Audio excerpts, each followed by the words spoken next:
To truly understand Texas high school football rivalries, one could stay in the Dallas-Fort Worth Metroplex and witness some of the best in the nation. Just to name a couple, the Battle of the Beltline between DeSoto and Cedar Hill comes to mind. In fact, four-star TCU commit Shawn Robinson, who is rated as the #1 dual-threat QB in the state and stands 6'1", 200 pounds, is a senior on a mission. Coach really wanted to win this big time. So, I mean, just to be able to come out here and do this with these guys is crazy. Robinson accounted for 343 total yards and 3 touchdowns in the Eagles' 33-18 victory over the Longhorns. 23 of those points were in the second quarter alone.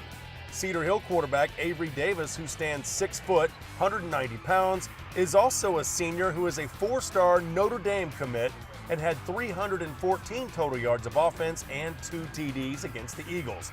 This was a game that featured 18 future Division I players. Heck, even Texas Tech head coach Cliff Kingsbury had to make his presence felt for this one. These two teams call 6A District 7 home and often meet in the postseason. Joey McGuire's Longhorns came up just short in the end to Todd Peterman's Eagles. DeSoto is currently ranked 6th nationally according to the National Composite Football Rankings at Max Prep Sports. They're also #1 in Dave Campbell's Texas Football Magazine. Another Metroplex rivalry that comes to mind is Euless Trinity and Southlake Carroll from District 5 6A. The two teams have met in 5 consecutive years. In fact, the 2016 battle was reminiscent of the 2013 playoff game between the Dragons and the Trojans that produced over 1,100 yards of offense and a thrilling 42-38 victory by Trinity. Over 20,000 fans were on hand for that tussle at AT&T Cowboy Stadium in November of 2013. Trinity got 245 yards rushing on just 18 carries from senior Isaac Ellsworth and 114 yards on 17 carries from Jerron Wilson on that day.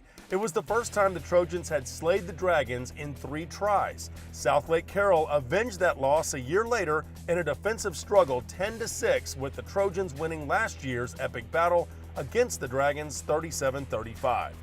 10 years ago, the Dragons beat the Trojans in a playoff as Riley Dodge scored a game-winning touchdown in the final 40 seconds in front of close to 46,000 fans.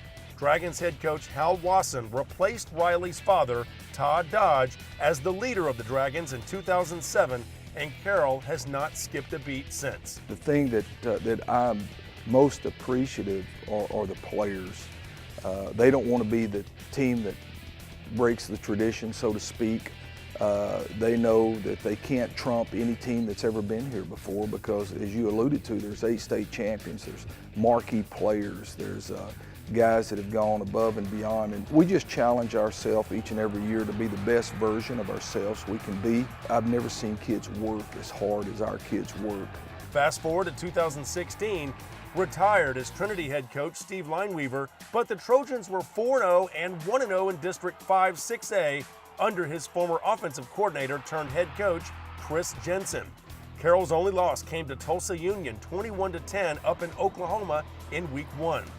Carroll quarterback Mason Holmes threw for 217 yards as he delivers a perfect pass to Robert Barnes near the line of scrimmage, and watch the future Oklahoma Sooner cut across the middle and get a great block from Audric Gaines.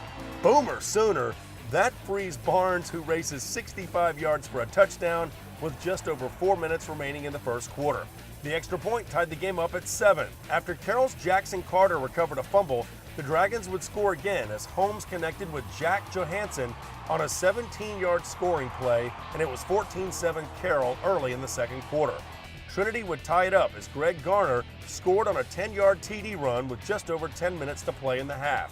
Gaines would score a touchdown just over a minute later on this 10-yard run, and it was 21-14 Dragons. Still in the second quarter, Trojan horse Greg Garner would score another touchdown. This 24-yard run, followed by the extra point, tied the game at 21 with just over 5 minutes remaining in the half.